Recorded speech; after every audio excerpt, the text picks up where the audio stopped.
muchas gracias a todas y todos los que se están sumando a este conversatorio. Voy a ir sumándolos de a poco, voy a grabar, se va a grabar también para que quede después disponible para el curso que hago yo de periodismo radial y también para el de Oscar Egnen, que en un ratito más se conecta, que es el otro profe de radio.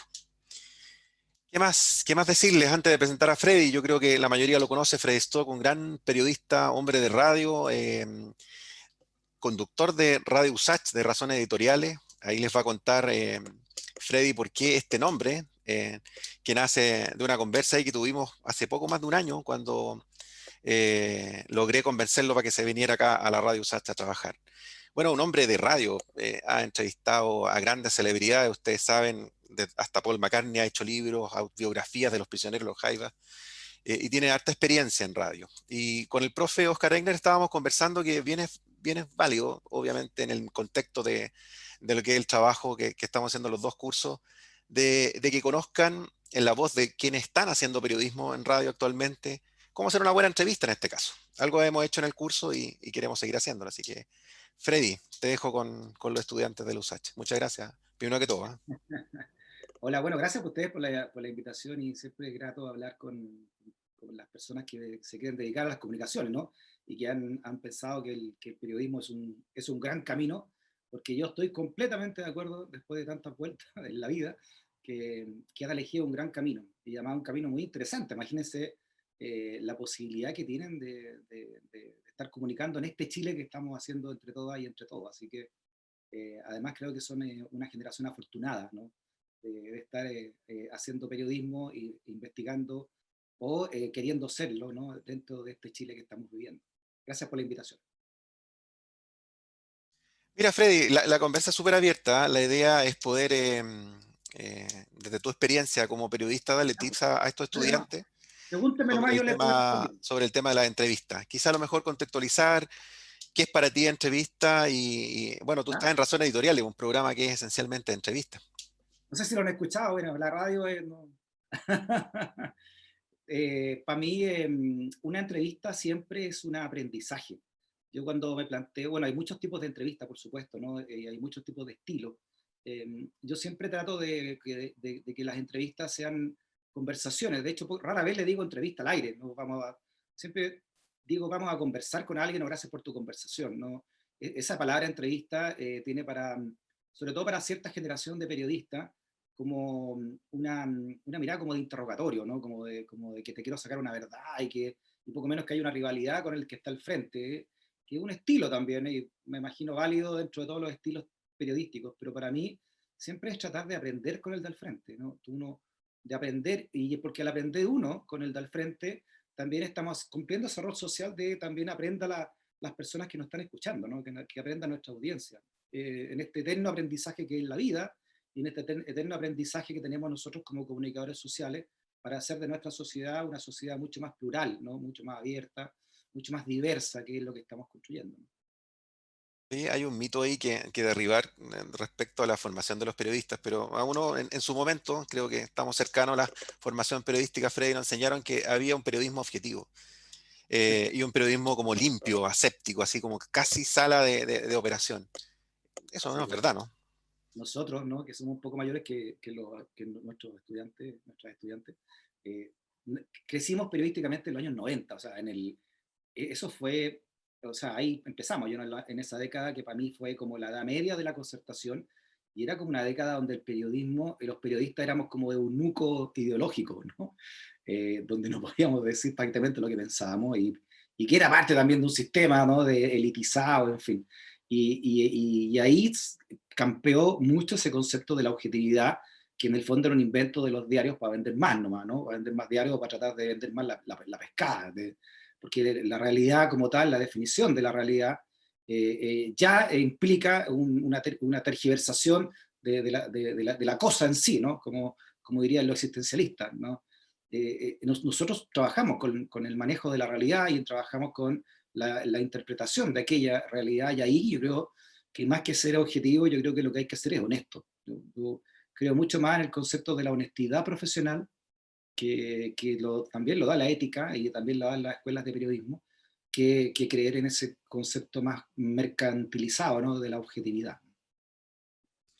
Freddy, bueno, una de las grandes cosas que hemos visto en el curso y que son parte de este diálogo, que siempre decimos que la entrevista es un diálogo de a dos, pero centrado en una de las personas. En realidad es una conversación, pero una conversación que no es privada, sino bien es pública. ¿Qué consejos tú le podrías dar a los estudiantes para hacer una buena entrevista en términos de qué preguntar y qué no preguntar? Siempre se dice que no hay malas preguntas, sino que malas respuestas. Es verdad. Eso yo también lo adhiero, ¿no? Que es muy antiguo, de decir que nunca una pregunta es mala, sino que porque de la pregunta que podría parecer entre comillas mala sale la mejor respuesta.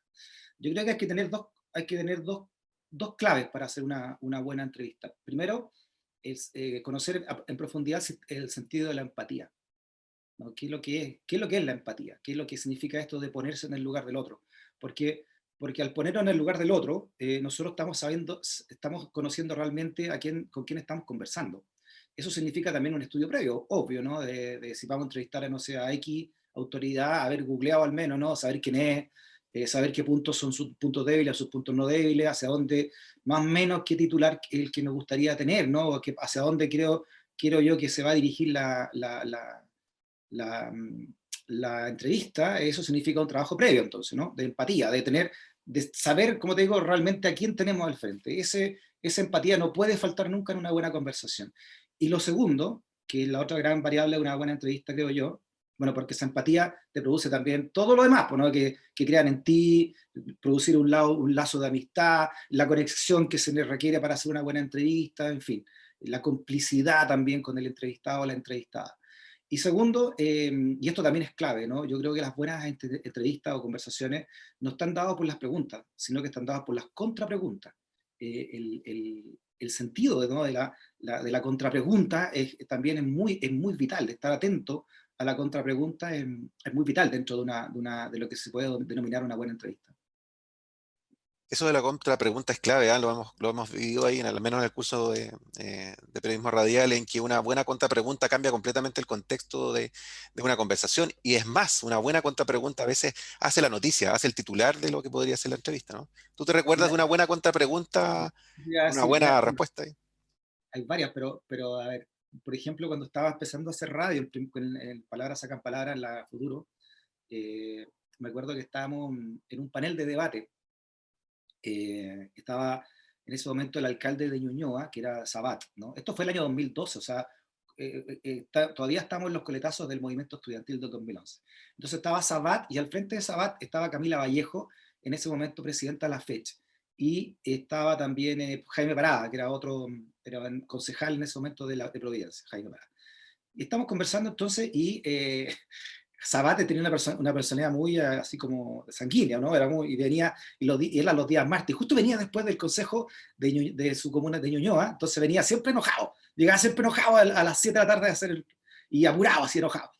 Y entonces se pone a hablar ahí y la Camila algo le dice del movimiento estudiantil y que algo que pasó en el INF que había sido desalojado por el Instituto Nacional Femenino.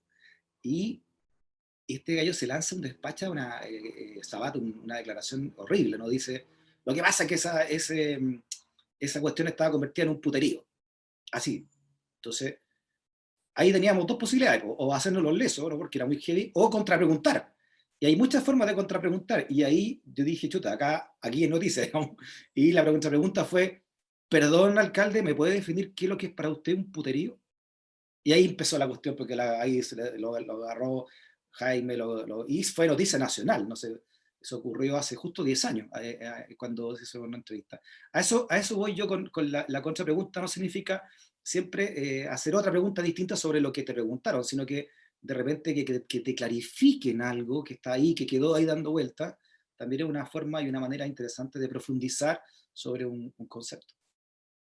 Bueno, ya está, se sumó Oscar Egnen, el otro profe de periodismo radial, Oscar. Oye, Hola, gracias Oscar, por también invitar a tus estudiantes también a esta conversa. ¿cómo estás tú? Hola Freddy, Roberto, estudiantes, ¿me escuchan, no? Sí, Perfecto, te escucho por lo menos. Disculpen que estoy en la calle por trámites médicos, me pilló el inicio de la conversa justo cuando iba saliendo, pero Dale. me parece súper motivante que estemos conversando de esto, que es un gran tema, y ahí me gustaría alguna reflexión de Freddy respecto al tema de la estrategia en una entrevista, porque si hay algo que siempre converso con mis grupos de estudiantes, es que la entrevista, más allá de ser un espacio de diálogo empático, cálido y todo lo que uno como ser humano le pueda integrar, es un espacio estratégico, o sea, uno tiene que tener una función predeterminada para buscar alguna noticia directamente si es una entrevista de corte periodístico o para buscar otra cosa. O sea, estratégicamente la entrevista es una herramienta no solo en el periodismo, en muchas otras disciplinas,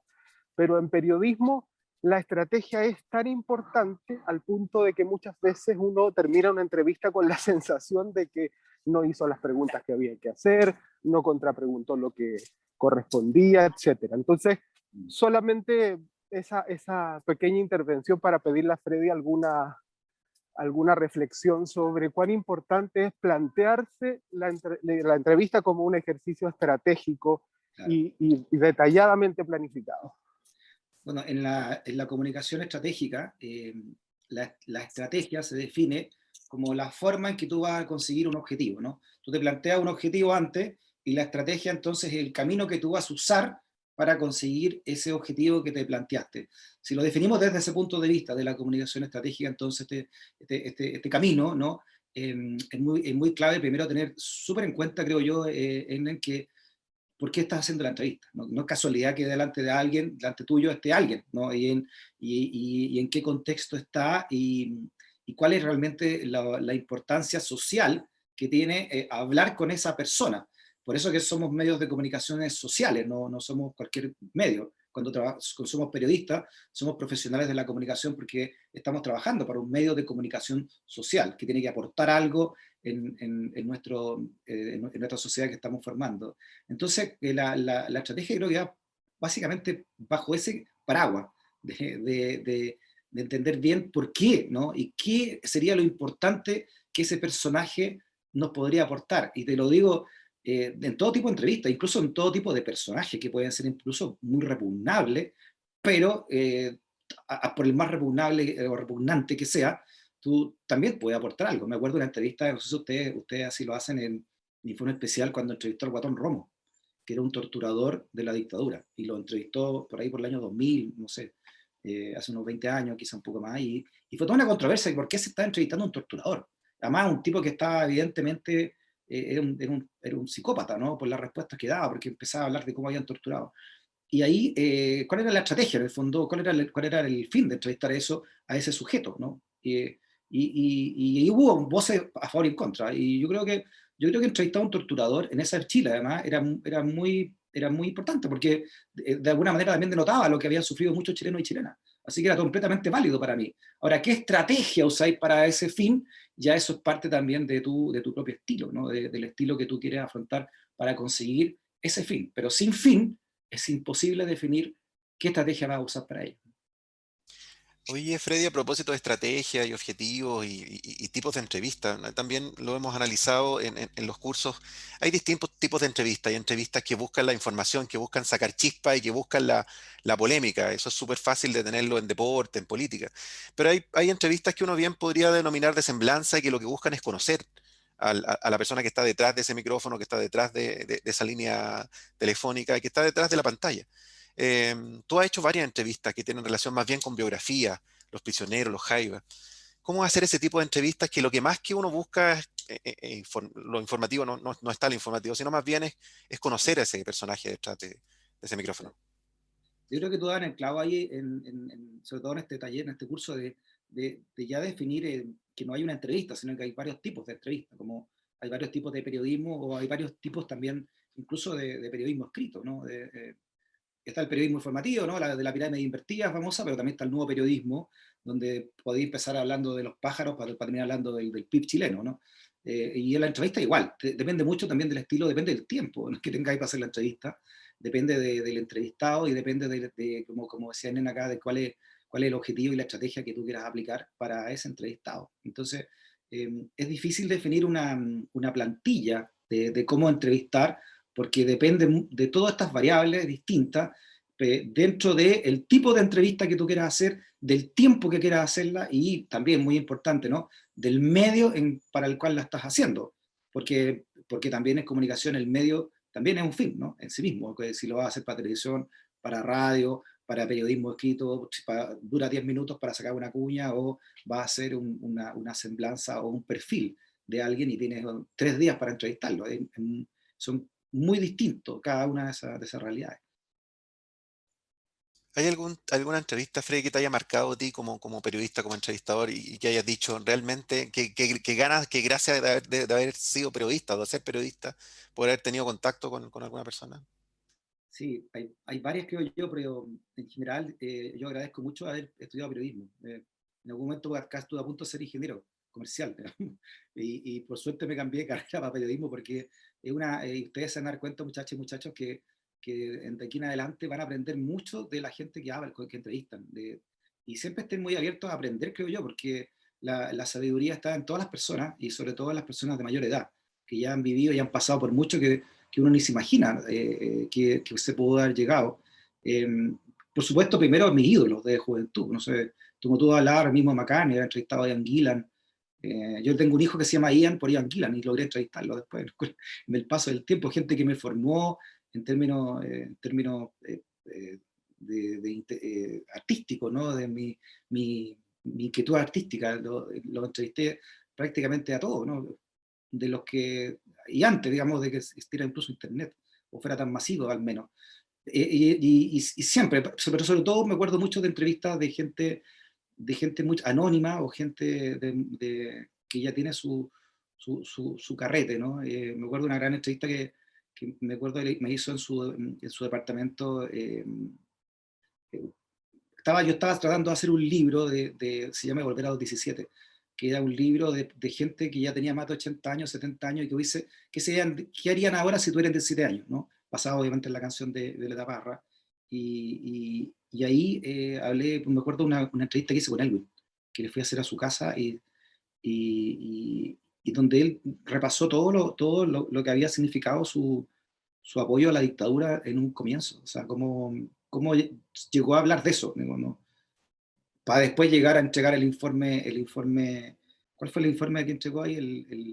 No, no, antes del Vale, el Sí, informe Rettig. Rettig, ¿no? El informe Rettig, que lo entregó llorando. Cuando él da a conocer ese informe Rettig, llora porque me imagino también él mismo sentía que lo que había hecho era horrible, ¿no? Y se sentía parte también de esos errores que costaron vida. Eh, eh, Eso yo creo que fue una de las cosas que te van llenando, pero en general creo que hay que estar abierto a sensibilizarse, pero también a aprender, que es lo que más me ha dejado en general, este gran oportunidad de entrevistar a alguien y de hablar con alguien. Oye, tú le diste en el clavo en Patricio Elwin, el expresidente de la República. Yo también lo pude entrevistar y él tenía una virtud que también hemos analizado en las clases, de esta conversa previa que hay que tener con el entrevistado. Él se lograba soltar y decía grandes declaraciones, grandes temas abordaba cuando uno lograba tener esa sintonía, ese feedback con él antes de incluso apretar el rec para comenzar a grabar. Pero en la vida, claro, no hay ese tipo de entrevistados siempre. En la vida de repente hay entrevistados que realmente a uno le dan ganas de tirarlo por la ventana. ¿Qué pasa ahí con el entrevistador o entrevistadora cuando realmente la persona que tiene al frente le cae muy mal? Sí, sí, bueno, ahí entra el rol profesional, ¿no? Es como cuando los médicos tienen que salvar la vida incluso a un asesino, ¿no? Es como nuestro rol de comunicadores tiene que ser mucho más potente que eso, pero y entender que uno es un medio nomás, no es el fin de la entrevista, como tú decías al principio, ¿no? Uno tamiza una verdad para la gente que lo quiera escuchar o leer o ver en televisión, y eso nunca hay que perderlo. Hay mucho, sobre todo en esta época, creo yo, hay mucho de hambre de protagonismo del periodismo.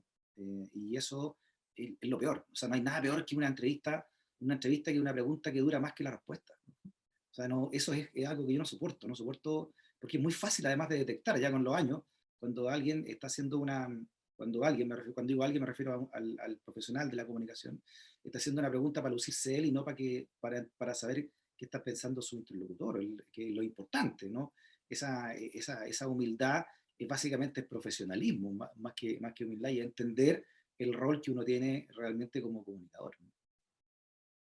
Yo creo que hemos preguntado mucho. Yo le quiero dar el pase ahí a los estudiantes, tanto del curso mío, del curso de Oscar, para que le pregunten a Freddy lo que quieran en realidad. Esta conversa es bien abierta. Así que dejo abierto el micrófono para alguien que quiera hacer alguna pregunta. Aquí falta el palo blanco siempre. Nos faltó el palo blanco, pero el palo blanco es Constanza Pacheco. Yo sé que ella sí Ay, tiene que ya preguntar. bueno. Siempre tengo que soy la única que siempre habla, ya bueno. Sé que, o sea, googleé un poquito y sé que trabajo en TVN, en la red, en Vía X. Bueno, está trabajando actualmente en Vía X. ¿Ha sentido como... ¿Han habido como grandes diferencias en trabajar en estos distintos canales? ¿Se ha sentido como más libre o menos libre? ¿Ha tenido mayores condiciones o no? Es una gran pregunta, Constanza, esa, porque es una pregunta que nos persigue siempre, ¿no? A lo largo de la carrera, y que es la línea editorial para el medio que trabajamos, que eso hay que tenerlo siempre muy claro, ¿no? A mí, yo pensé que estaba en una radio muy liberal, muy abierta, era la radio del rock, y me terminaron echando por cosas que escribí contra un gobierno violador de derechos humanos después del estallido social, ¿no? Y yo pensé que estaba en una radio de rock y finalmente me echaron, ¿no? Entonces siempre hay que estar, hay que estar pendiente de eso, ¿no? De que, y por eso también hay que luchar mucho por tener medios pluralistas. O sea, nosotros no solamente tenemos que, si no tenemos medios pluralistas, la vamos a pasar mal. Sí, sí, porque hoy en Chile, dentro de todo lo que se dejó al libre mercado en este sistema, todo, ¿no? Que todo, de la salud, la educación, todo se dejó al libre mercado, o al neoliberalismo, en realidad, al mercado sin desregulado. También se dejó los medios de comunicación. Y hoy los medios de comunicación están dominados en su propiedad, pero también a través del auspicio, por aquellos grupos que hoy día están sintiendo que están perdiendo el poder, un poder atávico y un poder muy injusto, una tremenda inequidad social. Por lo tanto, hacer periodismo hoy día es como una misión incluso, ¿no? Si tú lo quieres, y una misión para aquellos valores, sobre todo nosotros que pertenecemos a universidades públicas, tenemos que seguir defendiendo el sentido público de la sociedad, el sentido de encuentro de la sociedad, y eso se modela a través de los medios de comunicación, ¿no? Sin medios, eso de eso se trata todo esto, ¿no? Toda nuestra pelea de poder se trata básicamente de quién controla los medios de comunicación, que son los que hacen finalmente e imponen lo que es normal o anormal en una sociedad a través de esos medios de comunicación. Y la norma es la ley, y la ley es la que impera y la que te regula. Así que eso, bueno, eso lo dijo Foucault hace 50 años, 60 años, ¿no? Que es el gran poder, ¿no? De los medios de comunicación, y por algo Luxich, el grupo Betia, Sayé, ¿no? Tremendos empresarios están dispuestos incluso a perder plata por tener estos medios de comunicación. Ahí había otra pregunta de Natalie, parece. Ahí está. Pero Hola. es que, disculpen, es que mi pregunta era dirigida específicamente como que describiera la diferencia entre cada uno de estos canales ¿Ya? que ha tenido en su experiencia, si es que ha notado que hay alguno que de alguna forma lo reprime más, o que algunos son más amigables para usted como Bueno, mira, yo periodista. fui parte de TVN, fui parte de prensa de TVN, y ahí en el momento de Cortázar, y había una represión en el sentido de que tú tenías que hacer mitad y mitad, ¿no? No podías pasarte de una línea editorial, la mitad de la Concertación y mitad la Alianza por Chile, que en ese momento se llamaba, no me acuerdo cómo se llamaba, el bloque de derecha, ¿no? Pero hoy yo estoy viviendo el sueño del pibe, porque estoy trabajando en dos medios, donde todo periodista, me imagino, soñaría con trabajar, primero en una radio del Estado, con lo que eso significa, con la pluralidad que eso significa, como es la radio USACH. Y segundo, en un canal como Vía X, que es un agrado porque su eslogan es por la libre expresión. O sea, ya más sueño del pibe no puede ser. Entonces, de repente, y hoy además, que a diferencia de nuestra generación, donde yo estudiaba periodismo, habían dos canales abiertos, ¿no? Estaba TVN y Canal 13, y los demás eran canales muy chicos, lo que hoy día se conoce como La Red o Megavisión, Mega, eran canales ínfimos y dominados por grupos de poder mucho más encima, eran como canales familiares, si tú quieres. Pero, por lo tanto, la coerción sobre el periodismo era mucho mayor. Hoy hay muchas más formas de expresarse. Internet, desde años 2000 en adelante, de los últimos 20 años, ha significado una tremenda revolución en pro de las comunicaciones. Hoy día un Twitter o una red de internet puede poner en jaque a cualquier presidente. Mira lo que hizo la Ale Matus con su cuenta de Twitter y desde toda la pandemia, y lo que hizo en el caso Enjoy. Eso es muy importante, y eso creo también abre muchas esperanzas, creo yo, ¿no?, para la libre expresión. Hay que seguir luchando, viene una nueva constitución, tenemos que luchar también para que se entienda bien quiénes pueden o no pueden tener medios de comunicación, ¿no?, dentro de su libertad editorial, obviamente, ¿no? Mientras más miradas haya en una sociedad, mejor, pero ojo, que esos medios de comunicación respondan a esa necesidad social y no respondan a cuidarle los intereses a un grupo de poder económico, ¿no?, a unos bancarios o estos tipos que son todos amigos entre ellos finalmente y se cuidan la espalda. ¿Por qué creen ustedes que el caso Enjoy no es explotado en los medios tradicionales como lo hicieron explotar el caso Cabal con Bachelet? Porque hay detrás de eso, ¿qué hay detrás de eso? De que Enjoy no solamente podría costarle la cabeza al presidente de la República, sino que a toda la gente que lo rodea, y son todos los grandes leones de Sanhattan, ¿no?, de ese gran poder económico que domina el país. Había una pregunta ahí de Natalie Tapia, ¿no?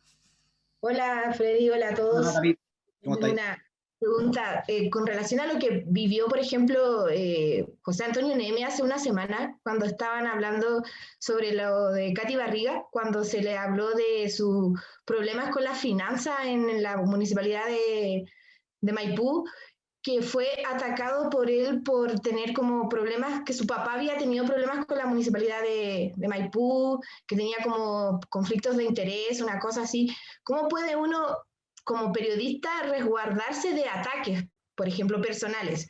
Porque, por ejemplo, yo puedo acusar, no sé, por ejemplo, a un senador, a un diputado, mire, usted tiene irregularidades dentro de su patrimonio, hay, no sé, conflictos de intereses por una ley, y lo viene un diputado o un alcalde o alguien y me acusa de, no sé, irregularidades o conflictos de intereses, o me saca en cara algún tuit que yo escribí, o me ataca de alguna manera de forma personal. ¿Cómo uno se resguarda como periodista ante acusaciones que de repente no tienen nada que ver con el trabajo de uno, sino que acusaciones de conflictos de interés? ¿Cómo se puede resguardar uno ante ataques tipo para no caer en descalificaciones que al fin y al cabo la comunidad en su entorno a uno lo acusan, no sé, pues de que puede ser un periodista poco confiable, de falta a la ética? ¿Cómo se resguarda uno en ese tipo de cosas?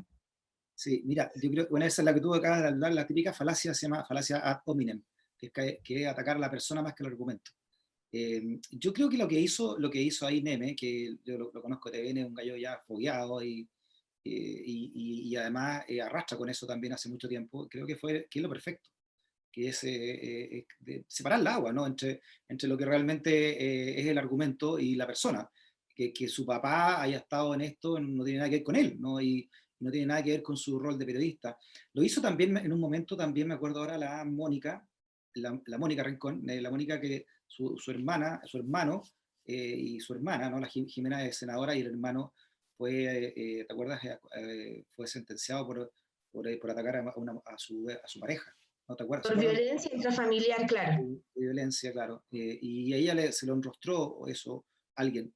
Y ella también dijo, oye, pero ¿qué tengo que yo con eso? O sea, y dejarlo muy en claro, y la audiencia además va a saber y entiende, ¿no?, que esa es una falacia. Tú O José Antonio Caz, por ejemplo, es súper bueno para atacar a los periodistas por los tweets que tienen. Claro. Ahora, un tweet, yo así lo entiendo también, es una expresión pública, ¿no? Y cuando tú no haces un tweet, te tienes que hacer cargo de ese tweet siempre. Sí, sí. Y que levante la mano que no le ha pasado, que pone un tweet y después se arrepiente, que es parte también de la vida, ¿no? Pero ya está, o sea, ya se hizo, y ahí es como dar un tweet, poner un tweet es lo mismo que dar una opinión en un medio, dar una opinión en la tele o dar la opinión en la radio, es lo mismo. Si uno se mete en una red, por algo se llama red social, la cuestión y es pública, no hay pie atrás. Uno tiene que hacerse cargo de todo lo que dice, pero como profesionales, sobre todo, ¿no?, de todo lo que informa, que opinar e informar son cosas muy distintas, y eso hace la diferencia entre un periodista, que es un profesional en el manejo de la información, a cualquier persona que pueda dar la opinión, cual ciudadana, ¿no? En todo su derecho. Por eso somos profesionales nosotros, ¿no? Porque tenemos que saber entregar ese tipo de información. Oye, Freddy, antes de darle la palabra a Cata Mancilla, aquí tiene una pregunta. A propósito de lo profesional, el tema de las declaraciones en on y en off, ¿cómo se manejan o cómo deben manejarse? Ahí hay varias preguntas que han surgido en la clase. Claro. Bueno, la famosa fuente en off es una fuente, es una gran herramienta del periodismo de investigación. Y el caso más importante es el caso Watergate, que es el caso que marca, yo creo, una frontera entre el periodismo moderno y el periodismo de antes, que el caso Watergate, ustedes lo saben, ¿no? Que cuando se descubre que Nixon, republicano, Nixon, el presidente, había mandado poner un micrófono al Hotel Watergate donde iba a estar la convención demócrata. Y eso se descubre finalmente, y un par de periodistas de Washington Post, con una fuente interna que se llamaron Garganta Profunda, que después se supo quién era cuando murió, guardaron la fuente hasta el último momento. Gracias a eso ellos supieron que Nixon había investigado, ¿no? Y había puesto estos micrófonos. A la postre eso le costaría la presidencia a Nixon. Por primera vez en la historia, y única, ¿no? Un presidente de Estados Unidos debe renunciar a la presidencia antes de que lo echaran, ¿no? Así que el uso de la fuente también tiene que ver con un nivel ético. Yo no tengo ningún problema en el uso, ojalá se pudieran evitar las fuentes, pero en el periodismo de investigación bien sabemos que no todas las fuentes pueden decir lo que creen, por lo que les puede costar, ¿no?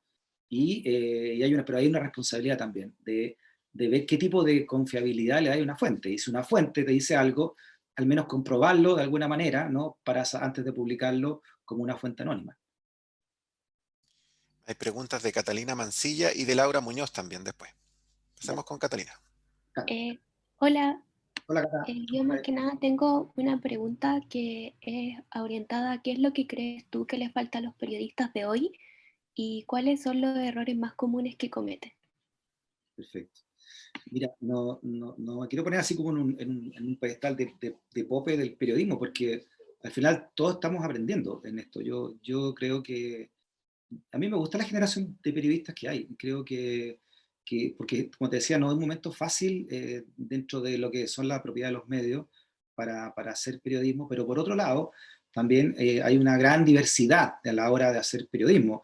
Incluso tenéis otra dimensión de las comunicaciones, que son las comunicaciones estratégico-corporativas, cosa que también ustedes pueden hacer como periodistas, ¿no? No solamente trabajar en medios, trabajar en la realidad, sino que también trabajar en las comunicaciones empresariales, ¿no? Cosa que en mi época eso no existía, por lo menos cuando yo egresé de la escuela. A todos nosotros nos falta seguir aprendiendo y ojalá profundizando.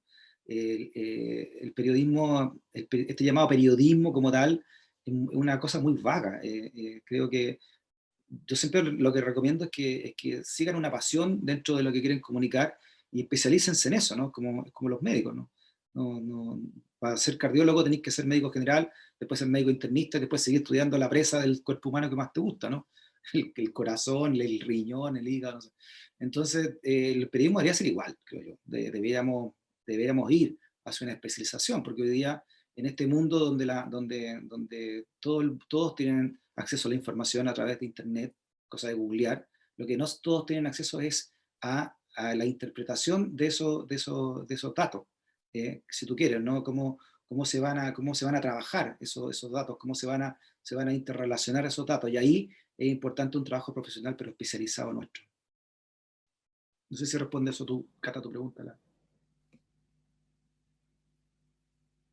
Sí, creo que está bien. Muy bien. O sea, no sé, quizá me esperaba como algo más específico.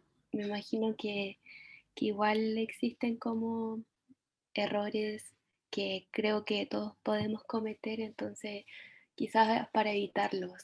Ya. Bueno, mira, los errores típicos que es llegar desinformado ya que estamos hablando de entrevistas radiales, llegar desinformado, por ejemplo, o de repente no preparar bien el clímax de la entrevista, ¿no? Es como una relación en una entrevista, ¿no? Tenéis que empezar como de a poco para llegar a un clímax de confianza y ahí lanzar tu pregunta clave. Eso es lo que ya que hablamos de estrategia en antes, también es parte de esa estrategia, ¿no? De no llegar y preguntarle al tiro a un tipo lo que o a una persona lo que tú quieres que te responda, sino que hay un trabajo también de eso. Y por sobre todo, y ya lo habíamos conversado antes, el principal de los errores es creerse protagonista cuando el protagonista es el que está al frente, ¿no? Y hacer estas preguntas más largas de las que realmente te van a responder. Creo que eso es un error, pero tradicional, no solamente de esta nueva generación de periodistas. Hay una pregunta de Laura Muñoz. Laura. Hola. Hola, Laura. Que mi pregunta es que hay periodistas más agresivos, pero también hay otros periodistas que generalmente son más amigables al momento de hacer como las entrevistas. ¿Qué recomendarías tú como de estrategia al momento de entrevistar? Como que a veces conviene ser más pesada, más puntual, así cuando hay un tema muy contingente, o quizás hay que ser más suave, más carismática, no sé.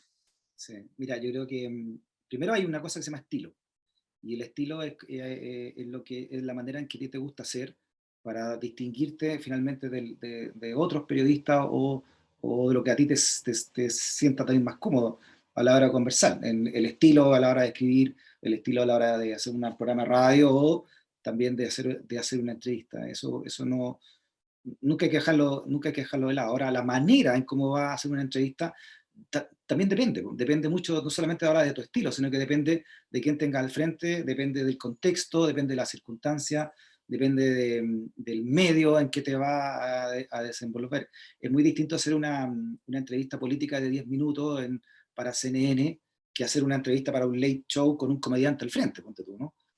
Entonces, yo siempre prefiero hacer una entrevista, una conversación afable. Creo que no tengo por qué hacer un interrogatorio, ese es mi estilo. No sé si ustedes han visto la entrevista que yo hago en Vía X, pero aunque tenga alguien que piensa distinto a mí, yo lo hago sentir parte como anfitrión, que como que está llegando al link de mi casa. No lo agredo, sino que lo siento en un living y tratamos de conversar y entendernos unos con otros, pero ya ese es un estilo mío dentro de mi programa, que es un programa que se define como un living ciudadano en un escenario del poder y de una manera artística, ¿no? Es como pensar el mundo desde la perspectiva del rock, con todo lo que eso significa políticamente hablando. Pero si vaya a estar trabajando, como te digo, te tenés 10 minutos para hacer una entrevista a un político al frente para CNN, tiene menos tiempo para empezar y preparar tu estrategia. Pero son cosas muy distintas. Y cómo lo quieras hacer ya finalmente depende de tu estilo, del estilo que tú tengas también como comunicadora. No sé si hay otra pregunta de los estudiantes. Micrófono abierto, para Freddy. Ahí levantó la mano Hola. Andrea Maldonado. Hola, Andrea. Hola Freddy, hola a todos, todes. Tengo una pregunta, en verdad es como más bien tu experiencia y quizás proyectarla un poco como hacia lo que podríamos hacer. Respecto como a lo que está pasando con la persecución.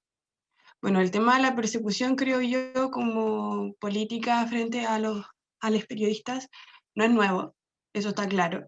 Pero me llama la atención, quisiera saber como si tú en tu experiencia laboral has tenido alguna situación, has tenido que enfrentarte a una situación así. Me imagino yo que quizás en radio no sea algo tan común, pero en televisión quizás sí, y sobre todo considerando programas como los que tienes en Vía X, que si bien no son como una investigación quizás más allá, pero una siendo estudiante tiene situaciones en que le intervienen el teléfono por tener una investigación solamente para las clases.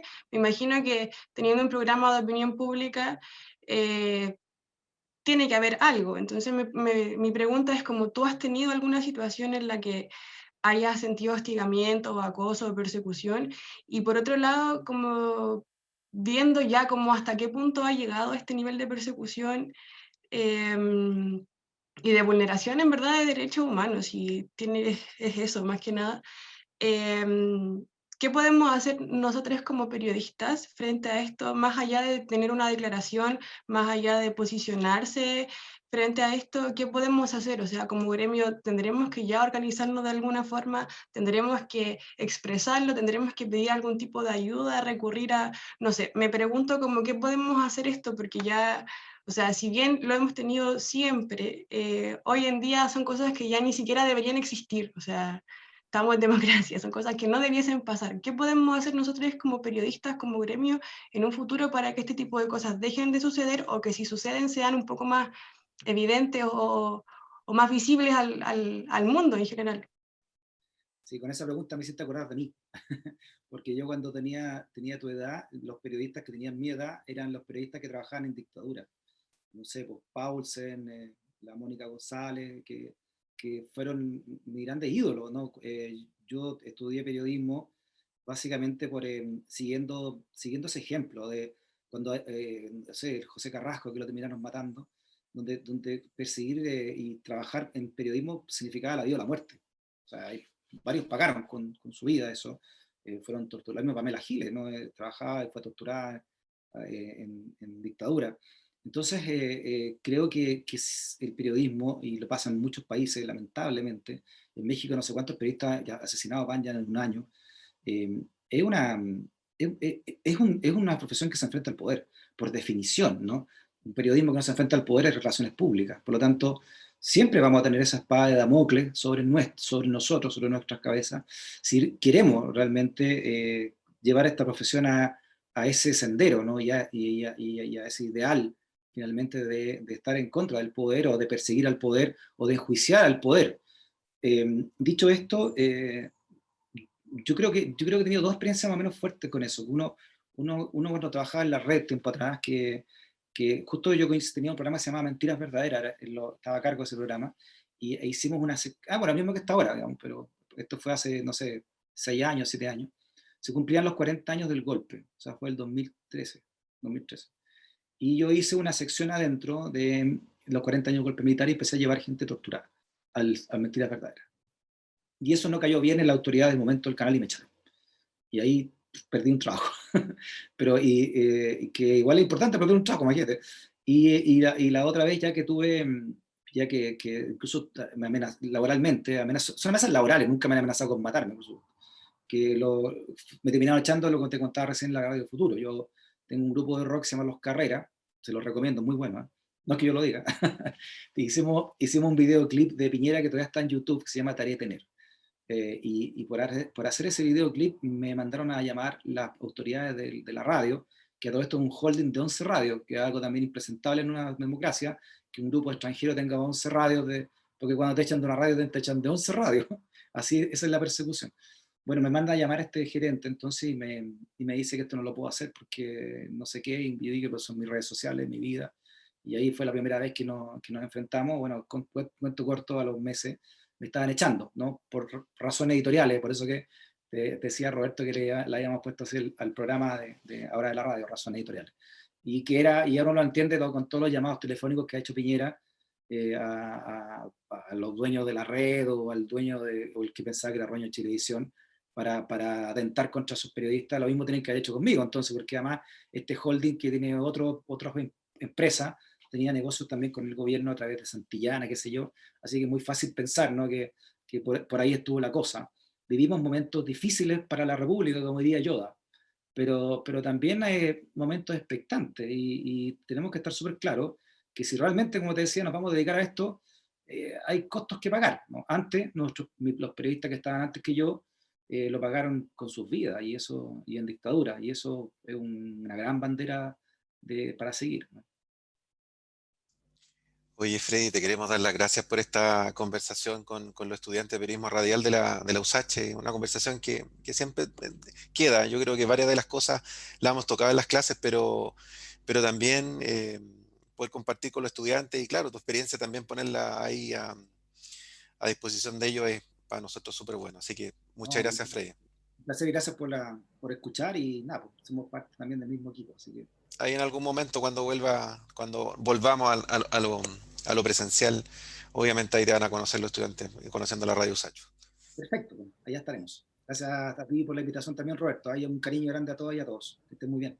Gracias. Hora de almuerzo, así que los dejamos hasta acá. Gracias. Muchas gracias. Que estén bien. Muchas Chao, gracias, chao. chao, profe. Chao, chao.